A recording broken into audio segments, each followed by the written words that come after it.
Hello, everyone. Today we are with Dr. Jennifer Champion, and she is a bestseller author. First of all, congratulations. Thank you. And she has doctorate in clinical nutrition, masters in human nutrition. So stay with us. We're gonna be there soon.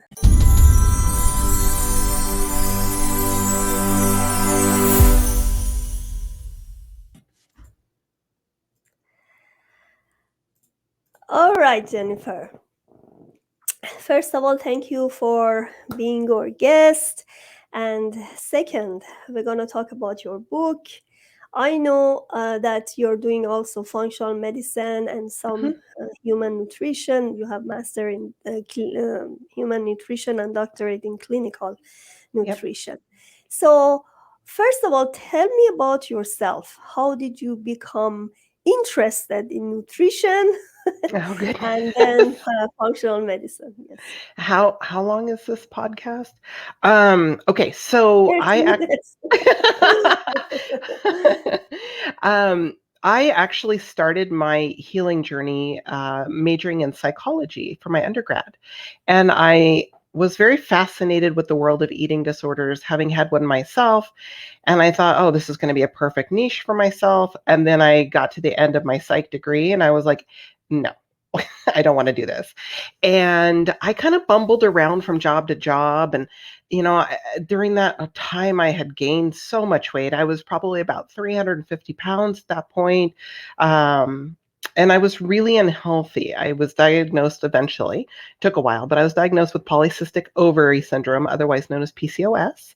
And I was really just thrown on medications. At that point, they didn't have metformin, or I'm sure I would have been put on that. But they gave me prednisone, the pill, and Prozac, otherwise what I known as, or what I call as the three Ps.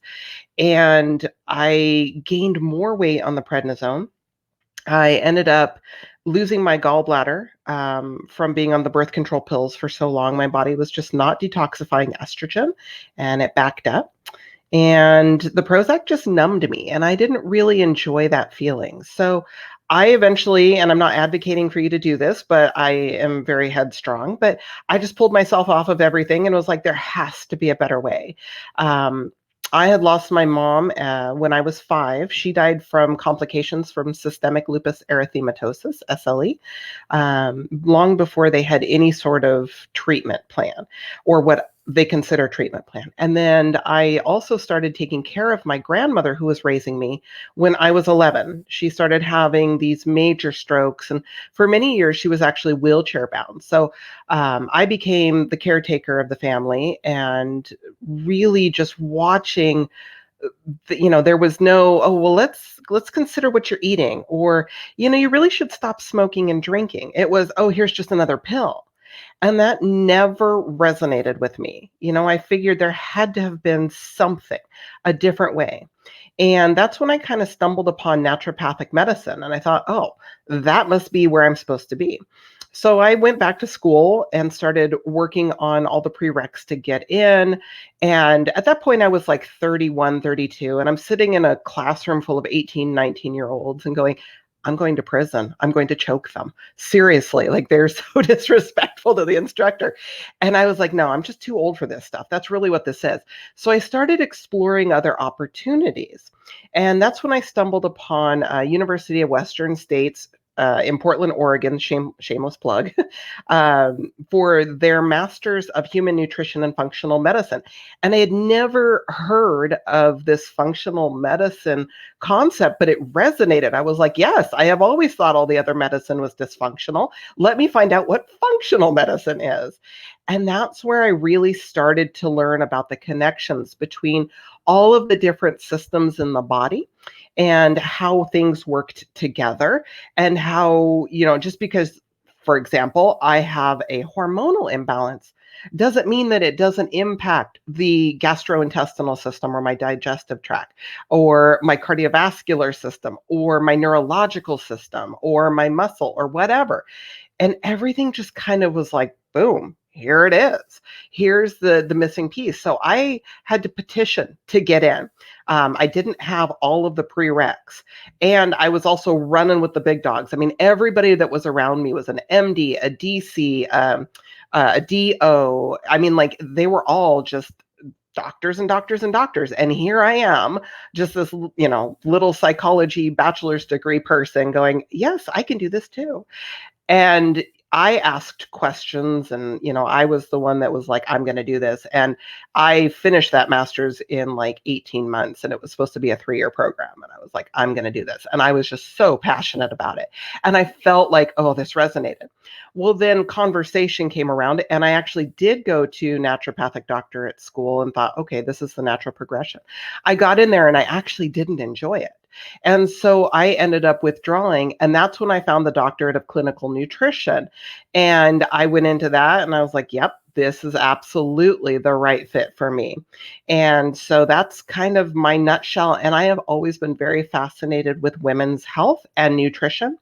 And for me, if I can actually help a woman to stay alive, to raise their child so that the child doesn't have to go through the grief and the trauma that I did, for me, all that blood, sweat, and tears is worth it.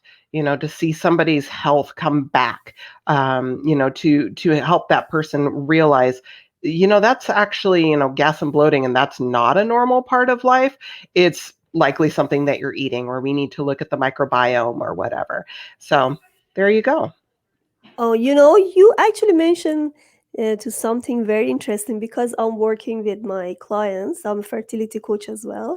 Uh-huh. So some of my clients have PCOS, and I'm also educating myself with functional medicine. Nice. And then I tell them that you may have problem with your gut, or you may Mhm. have some underlying issues. They can't believe it. So Yeah. some of them try to just um, push themselves with pills, because medicine looks to us looks more miraculous and more practical, but it's not. Because Yeah. to my understanding, because I had the same issue, I didn't have PCOS, but I had some fertility issues. Uh-huh. And you can't believe it, one of my problem was my asthma. Yeah. And inflammation, as Mm. soon as um, I, the blocker gone, I could see a lot of improvement in myself, and could get naturally Sure. pregnant. It's so Yeah. interesting how body works. Oh, Like yeah. every pieces of your body is related. Oh, Yeah. absolutely. And that's honestly why I chose to write the book, because I don't have time in my schedule to see every single woman that absolutely needs the help, or they don't have the finances, or they're in a different country, or whatever the case may be. And so what I started also piecing together was not just the physical aspect, but I was seeing a lot of women who experienced trauma, and they no longer perceived that the world was safe enough for them to bring a baby into. Whether they had been raped, molested, they were a refugee, they had grown up, in a drug infested or alcohol infested environment, and they were beaten or whatever. And they were convinced that, yes, I want this baby. I want the baby. But their uterus, their womb was hearing, because of the subconscious relay of message, it's not safe. And so they would continuously have these miscarriages, or they couldn't even have, I mean, I have some women who are on IVF, and they keep not, the implantation process doesn't work. And so I actually started going out on a limb. And I mean, I'm not a therapist, I'm a coach, but I would pull back that layer and I would say, do you actually perceive the world to be safe? Do you feel like you're in a good family? Is your partner supportive? Do you have the love that you need to bring this child to fruition? And a lot of times they were telling me no. And it was like this light bulb just went off. And so we started building upon the tribe and who their people were, and then helping them find a therapist if they needed it. Sometimes, just coaching and asking questions is sufficient enough if somebody isn't just right out of that traumatic situation. But helping them process that and how our thoughts and our emotions get stored in physical structures in our body and can impede health along the way.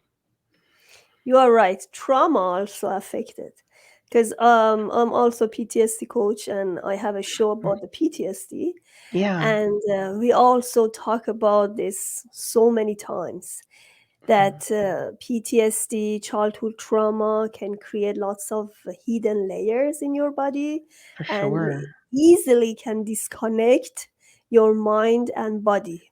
So by Yeah. the time this connection is not there, your body is not going to heal because you have to process your trauma. That's so Yeah. interesting that you have the psychologic background, and that really Full helps. circle. It comes back Yeah, full circle. I was so yeah. adamant. I was like, I'm not doing this. I don't want to listen to people's problems.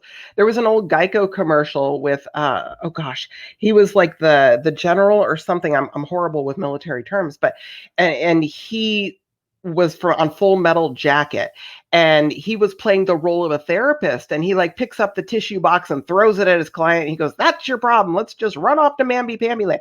And I was like, "That's me. That's me." I'm like, "No, really, Jen, it's not you." Like, like it was just this front. And I have my own emotional trauma. And that was, for me, that was very triggering. And I was like, oh, I need to address those things in myself too, in order to help others. But yeah, everything just comes back full circle, and everything happens for a reason. And I'm a really firm believer in that. Yes, and let's just have few second break and we come back again. Okay. Please subscribe to Pantea Kalhor Transition channel and order my book Rules of Change for the Better. Tune up your mood and transform your life to reach your biggest dreams. All right.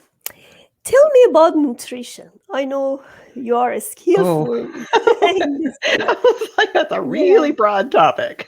Yes, I know, but just I'm just trying to find a connection between Sure. nutrition and probably mental health, because Okay. I know because as you said, your PCOS Mhm. also related to nutrition, and probably you have some trauma that you had to process. Oh, yeah. If you can give me example about your own PCOS, how you could treat it, maybe we can clarify this topic more. Okay, sure, sure.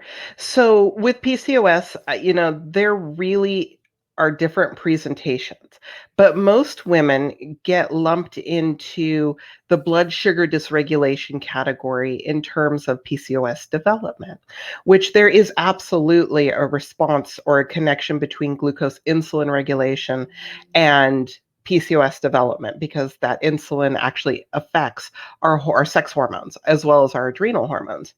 Um, what I find most commonly not talked about within the medical community is this ideology that PCOS can actually also originate with adrenal dysfunction. It could actually also be up in the brain with hypothalamus and pituitary dysfunction, or it could potentially be passed down genetically.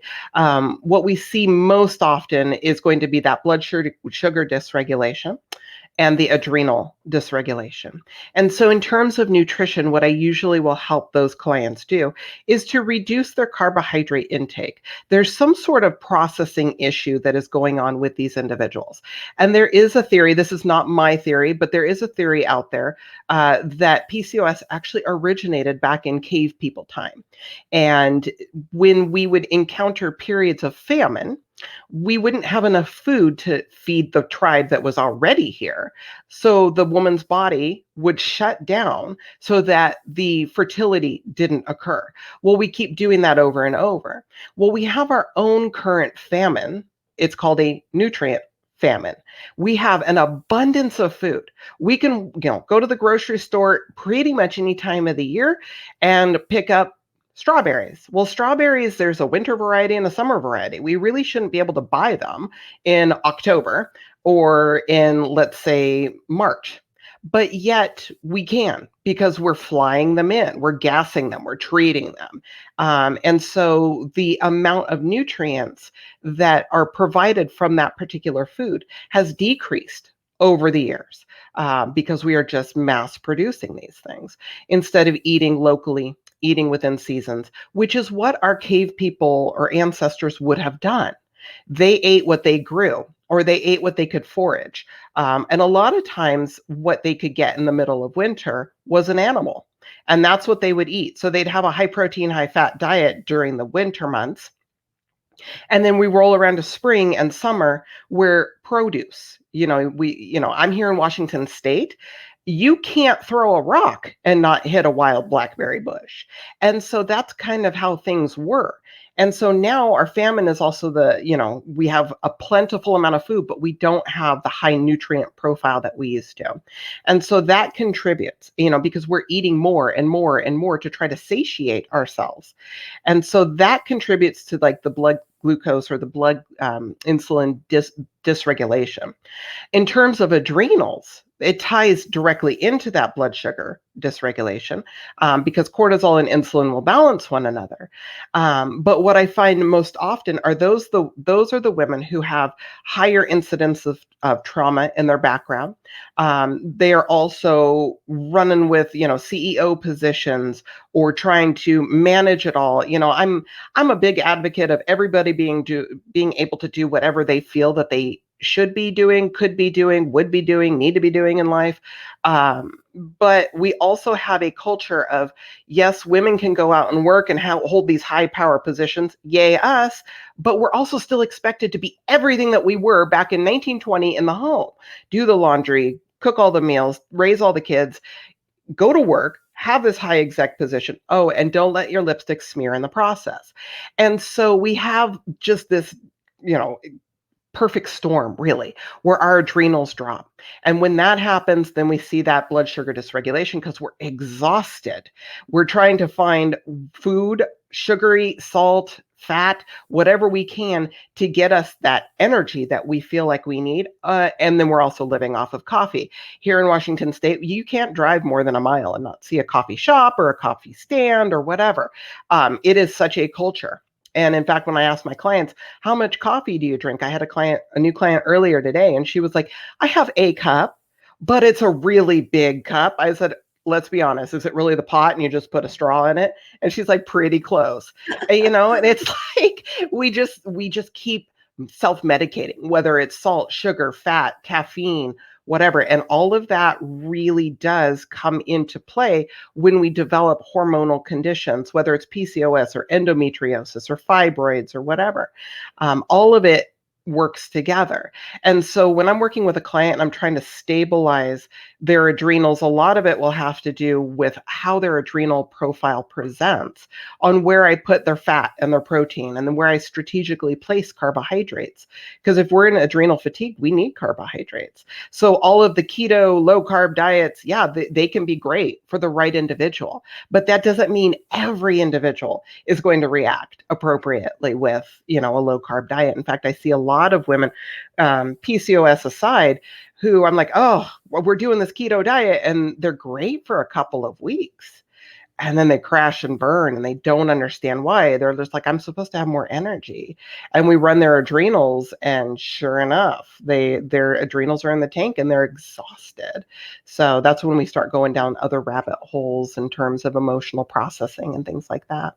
You mentioned so many great things here. I just try to find a connection. First of all, you said about seasonal food, which I totally Mhm. believe in it because I talked to so many people. I had more than 130 episodes and Wow. so many acupuncture practitioners, Mm. and they all believe that we have to eat seasonal. Yeah. Let's say you're right. Let's say in the middle of summer, you can't really eat banana. Mhm. Really, because it's tropical, it's very hot, it's very warm food. Yeah. and you can eat it, but you can eat banana in winter. Mhm. You see, and even if you see like Yeah. orange or tangerine, this kind of thing, it's really good for winter, Right. really. And Yeah. whenever I buy them during the summer, because we may catch cold, or we think that we need that, Sure. only during those days that we are sick we can use it. Mhm. Like it doesn't go there. Yeah. But yeah, you're right, it should be seasonal, because when you don't take the fruit seasonally, as you said, the nutrition decrease. And another point Mhm. is because you actually burden this food to your body because it's out of your season, out of whatever Mhm. you actually get used to it when your ancestor get used to it, because you are from there. Yeah, Yep. right. Mhm. So it's not in your gene. That's why you think that you are putting so much good nutrition in your body, but you don't. Yeah. I like this one. And then you said about the pressure. You want to be perfect, you go to work, you are exhausted. Mhm. uh, that's actually aligned with so many of my clients. The number one priority that I have on my list is look at their fatigue and exhaustion, because they are Yeah. usually overloaded. They work too much and they don't like their job. And that's the worst Yeah. part of it. Because if you enjoy your job, like let's say you're painting, doing the Mhm. painting, it's a very creative thing, or writing, as I love writing, like I love journalistic. Yeah. And then I love to write books. I never get tired, and whenever I get tired I don't write, but I like to write for hours, right? So I don't get tired. But when you go to work, you have to work something that is not Yeah. part of your nature. You really hate to do that. You really exhaust yourself. If you go Yeah. out, you have to be in commute, especially Washington. So man, it's very crowded, especially out. I Yeah. saw every time we go there, we have to stay there for like few hours. Sometimes it's so On the freeway? yeah, on the Yeah. freeway. Yeah. It's a very painful part of the travel. Yeah, it's same as Toronto. Toronto is very, very crowded as well. So as I'm saying, yeah, and you said coffee, because coffee, you add milk in it first. The coffee itself, Sugar. yeah, sugar, milk, and the Mhm. coffee itself, I feel that it make your body to be alarmed, to be alert, right? Yep. And then whenever I have coffee, evening, I cannot sleep. I cannot sleep through the morning. I'm not a coffee person. I was. Like I used to drink coffee 3 times per day. When I go to work, I Yeah. just smell it. Oh my goodness. It's like very addiction, very addictive, right? So Yep. yeah, but right now I just stopped it because my stomach really hurts. So I can't take coffee Mm. anymore and I don't like it. Like maybe if we go take a trip, maybe once in a blue moon I take it, but it's not like my regular Yeah. thing. Yeah, I'm the type of I cannot drink coffee. I don't actually like the smell of it. To me, it smells like skunk spray. Um, so I don't care for the smell of it. But if I were to drink it, you'd be peeling me off the ceiling from with my fingernails. I'd be holding on. I'm just a really slow detoxifier, and I'd be like twitching. And my clients would probably be like, "Am I seeing a drug addict over there?" Like, Yeah. just jonesing for a little something. But yeah, I mean, that's definitely a concern for a lot of people. They're living off of that caffeine or that sugar. And you're right. Most people, let's put it that way, most people don't just drink a black cup of coffee.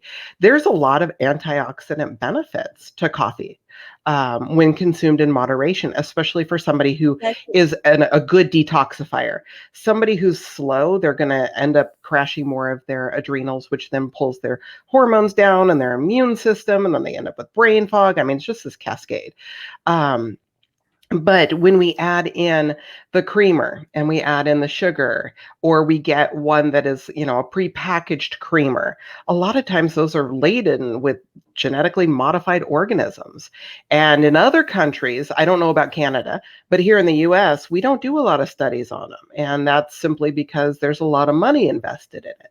But I Mm. have colleagues that are living in Spain or France or Germany, and they'll send me articles that their scientists are doing the research on and making connections, long-term connections with, you know what, if you're going to consume GMOs, this is what the potential is. And we're just not doing that here, unfortunately. So yeah, that goes back to that whole nutrition concept. When we're feeding our body real food, or if as much organic as the budget can tolerate, then we're doing our body a much bigger service when we're consuming foods that way. When I was in Iran, like many, many years ago, 17 years ago, right? 17 years ago, we didn't drink coffee too much. Like it Really? was not really common those days. No, everybody drinks so much coffee. And we had only Turkish coffee there Oh, those goodness. days. And it was like espresso, very, Yeah. very strong. Some people liked it, but I didn't like it. But when I came to Australia, I used to live there as well. I started having coffee because that's not bad. Let's have it. And then because I didn't like espresso to me was so strong. Yeah. So I started having a little lighter, and I think coffee will create a lot of addiction. Really Oh, well, create yeah. addiction. Yeah, no, I mean, I think you're absolutely right. When we consume high amounts of caffeine, our body does become addicted to it. Mhm. It's what gets us up and a moving. I mean, my wife always makes the joke that her brain doesn't come online until she's had a cup of coffee. My brain doesn't come online until I go to the gym in the morning. So, we all have our things that turns us on in the morning. But yeah, when we have that caffeine, it can cause our adrenals to excrete the cortisol, our body to excrete the cortisol faster. And so then there's nothing in order for us to respond to the stressors, the demands. I see a lot of this with um, CEOs or people who work in large Fortune 500 companies. So I don't get myself sued. I'll refrain from saying them. But they're running on that and they're excreting the caffeine. So they get that quick boost and then they're crashing and then they need another boost. And, maybe it's 2 o'clock in the afternoon. It's too late for coffee. And some people who's listening to this may be going, 2 o'clock's not too late for coffee. We could have coffee at 4. But so instead of reaching for the caffeine, then they reach for the sugary treat, like That's some bad. cookies or something like that, because they got to get that, level back up again. And they're just trying to make it through the day. And there's no judgment there. It's just there's a better way to do all of Yeah. that. So, Jennifer, you have a website. Do you have a freebie first? A freebie on the website? Uh-huh. Um, so no, I didn't come planned with that, but if anybody is interested, just email me and I will send them over maybe like a free meal plan that they could follow Nice. to help with stress modulation or hormone balance. So if you're going to email me, you can email me at jennifer@neogenesisnutrition.com. Can they go And with your Instagram or website to connect with oh, you? Yeah. yes, I am on Instagram. I'm also on Facebook. I'm not great with either one of those. So if you don't hear from me, you can email me directly. But I will, I'll make a point to check both of those accounts. You can find me at Dr. Jennifer Champion on Facebook or Neogenesis Nutrition on Facebook. I have two accounts there because, hey, I'm not good with one. So let's have two. And then also Instagram. is also Dr. Jennifer Champion. And I believe there's dots in between each one of those. Dr. period, Jennifer period, Champion. Can you show us your book, please? Sure. There you go. I love Go your back. cover. Thank It's so you. colorful, very nice. Thank you. Yeah, I wanted something. So I learned a lot in this process that white is the color that they choose for self-help books. And I was like, why white? But anyways, but I wanted something that was a little bit more vibrant. So I chose navy blue and like a fuchsia. Um, and I'm on the autism spectrum. So I'm huge on texture. And I won't buy a book unless it's got that really soft texture on the cover.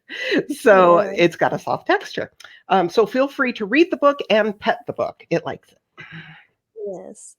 All right, thank you so much for being here. Thank And you. hopefully, we can have you again and again in this show. I would love it.